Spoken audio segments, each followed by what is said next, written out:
बन्या प्रभावित अंचल में गृहपालित पशु खाद्य अभाव को दृष्टि रखी भद्रक ठेकेदार संघ और सालंदी विकास मंचर मिलित उद्यम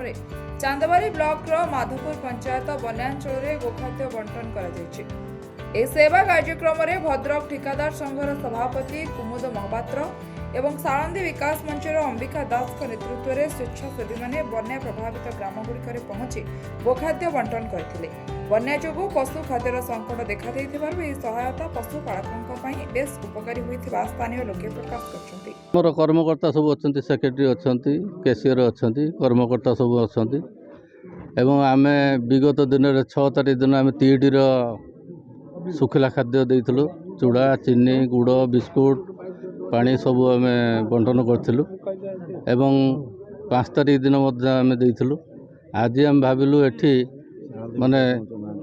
गोखाद्य बंटन करने आम सहित अच्छा सालंदी विकास मंचर कर्मकर्ता भी अच्छा आमर ठेकेदार संघर कर्मकर्ता मैंने सब अच्छा गोखाद्य बंटन करने आम निष्पत्ति कलु। सब तो सब सरकार तरफ विभिन्न अनुष्ठान तरफ तो खाद्य दि जाऊँगी गोखाद्य कई दौना तेणुक आम प्रथम उद्यम कर गोखाद्य बंटन करने से आज आनीचु एवं ORS भी आनीचु ग्लोव्स अच्छी ब्लीचिंग पाउडर भी अच्छी चांदबारी प्रशांत कुमार पाणी रिपोर्ट टुडे।